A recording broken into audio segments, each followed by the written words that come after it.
A gente começa mais uma edição do programa Utilidade Pública. Muito obrigada pela audiência. E hoje o assunto aqui é a psoríase, uma doença que acomete a pele, mas também pode atingir aí a articulação. Quem vai esclarecer esse assunto aqui no Utilidade Pública de hoje é a dermatologista Alessandra Guesse, retornando aqui ao programa Utilidade Pública. É um prazer. Doutora Alessandra, muito obrigada. Tudo jóia? E, doutora Alessandra, a psoríase, as pessoas, às vezes, elas conseguem reconhecer que tem alguma coisa ali que não vai bem, mas também acaba achando que é apenas um ressecamento, uma alergia. É bem comum o paciente chegar ao consultório pensando que é uma alergia, que é um ressecamento, como você disse, e a gente consegue fazer o diagnóstico, a grande maioria das vezes, clinicamente. Então, a lesão é muito típica para os dermatologistas, é uma lesão vermelha, né, que a gente chama de eritematosa, que tem uma descamação típica, que ela chega a ser até prateada algumas vezes, né? Os locais mais comuns de acometimento são as extensões articulares, então joelhos, cotovelos, pode acometer palma e planta, né? Então, nos pés e nas mãos podem ficar com aquela pele também descamando, e couro cabeludo também é um local bem comum de aparecer. Por exemplo, quando a senhora fala assim, olha, no cotovelo, independentemente do local que a psoríase se manifeste, ela dá uma sensibilidade, aquele local fica mais sensível, ou não, é aparência apenas? Nem sempre. A grande maioria dos pacientes só relata, às vezes, uma pequena coceira, mas é mais um incômodo estético do que realmente um sintoma. E aí, como é que a gente pode saber? Olha, tem como, por exemplo, olha, vai aparecer.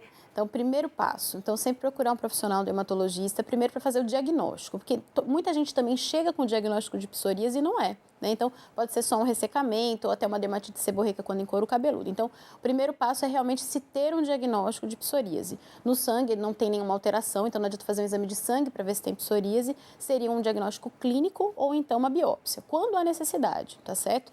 Então, o diagnóstico de psoríase, ele pode aparecer desde a infância até a velhice, não tem uma idade, né, que possa só aparecer. A gente tem picos de incidência, então é mais comum na segunda e na quinta década de vida, mas não quer dizer que possa aparecer nas outras idades, né? Então, fazendo o diagnóstico, a gente vai começar o tratamento das crises, então tem os tratamentos tanto com pomadas ou até via oral, e depois a gente vai deixar os tratamentos de manutenção, que a grande maioria das vezes a gente deixa pelo menos um hidratante, porque a pele ressecada vai predispor também a lesão ficar pior. Uma pessoa que tem o pai, que tem a psoríase, necessariamente vai apresentar essa doença? Não. Tem algum estudo que comprova isso? Tem, assim, a incidência é relativa, então, que é estimada é que se um dos pais tiver psoríase, a chance do filho ter é de 8%, e se pai e mãe, então os dois pais, né, forem 41% de chance. Então, não é certeza, mesmo tendo pai e mãe com psoríase, não é certeza que a pessoa vai ter.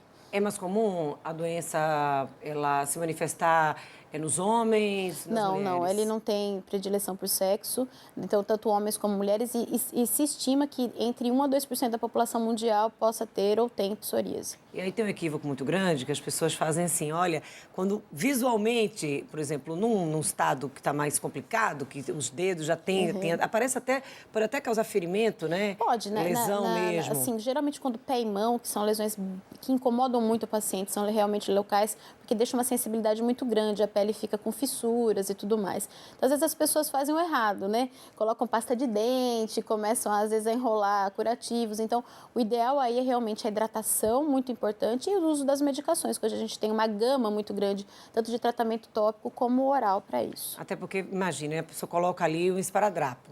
Aí vai E aquela aquilo meleca. ali, para tirar, dor vai ser muito maior. E não vai proteger, na verdade. A gente tem que tentar proteger fisicamente sem ter o curativo. Então, com oclusivos, alguma coisa, mas não dessa forma. E aí as pessoas equivocadamente, que era o que a gente estava falando aqui dos maiores equívocos, acredita que aquilo ali seja contagioso. Sim, é um grande equívoco. Isso é a primeira coisa que a gente deixa claro na consulta para o paciente, porque o estigma da psoríase, além de ser uma doença que esteticamente o paciente fica muito sensibilizado, né, porque é visível para as outras pessoas, é a parte do contágio. Então, o paciente não vai passar para ninguém, ele não pegou de ninguém e nem vai passar para ninguém.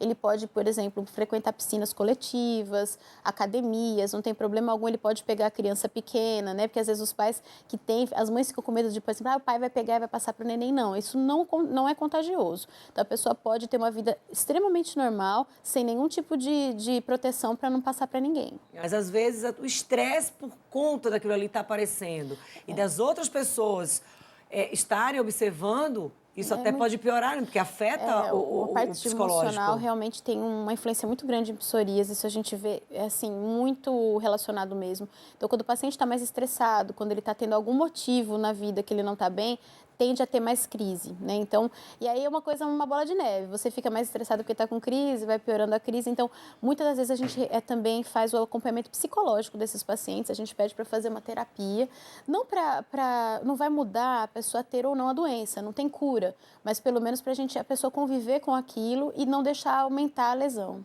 Ela pode ser submetida a, por exemplo, a qualquer procedimento cirúrgico? Sim, pode. Não, assim que a gente pede, às vezes, é quando vou fazer, por exemplo, uma cirurgia abdominal, aí se está com lesão naquele local, a gente tenta entrar em remissão para que não faça em cima da lesão que é inflamatória, tá?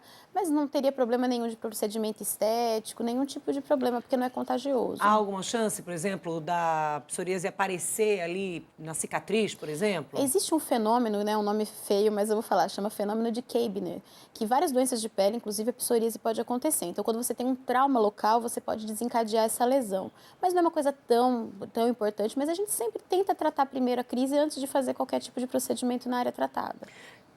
Independe da pessoa ou vai depender do psicológico também, o período de remissão da psoríase? Não depende não só do psicológico, mas da doença. Tem pacientes que têm um quadro mais severo, tem pacientes que chegam a ter 90% do corpo, da pele do corpo acometida, né, que a gente chama de eritrodermia.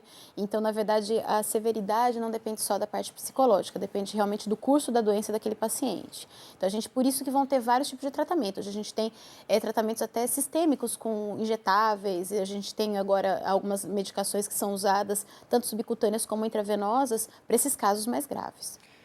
No ambiente de trabalho, por exemplo, acho que isso precisa ser bem esclarecido até para evitar os equívocos, as brincadeiras, por exemplo, quando é no couro cabeludo, por exemplo. Parece que é uma falta de higiene, né? O que sempre os pacientes me falam, que eles se incomodam, eu vou ao cabeleireiro e ele acha que eu não estou lavando direito, que está ficando resíduo.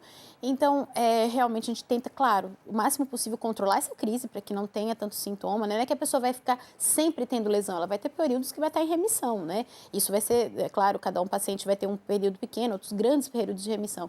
Mas quando está na crise, para o paciente saber que isso não é culpa dele, tá? Não é problema que ele não está limpando bem, deixar isso claro, isso para a população é uma coisa muito importante para deixar de ter esse tipo de preconceito, né? Dentro dos salões, dentro das coisas todas, dessa parte social do paciente. E que não pega, tá? Isso não é contagioso, não tá? pega. E também não quer dizer porque a pessoa não apresentou isso na segunda, na terceira década de vida, 20, 30 anos, que também não vai aparecer. Pode aparecer até na idade idosa. Eu tenho pacientes idosos que estão fazendo o diagnóstico nesse período. Então, ninguém está livre. Todo mundo pode ter psoríase. Claro que você tendo uma história familiar, isso aumenta a chance, mas não necessariamente vai ter. Aquilo que eu falei, mesmo com pai e mãe acometido, ainda é só 41% de chance. Então, aquele tipo de coisa, é ficar vigilante. Tem uma lesão que você não está entendendo, que não é comum, que está diferente, procurar realmente o dermatologista para fazer o diagnóstico e o acompanhamento correto. Desconfiar sempre, tá? Você acha que é um ressecamento ali, mas que apareceu uma vez, apareceu outra e outra vez, está sempre ligado aí, sei lá, um estresse, alguma coisa que aconteceu. Desconfie, o bom é conseguir o diagnóstico o mais rápido possível. Doutora Alessandra, a gente vai dar uma pausa, a gente vai ao intervalo, mas a gente volta daqui a pouco ainda falando sobre a psoríase.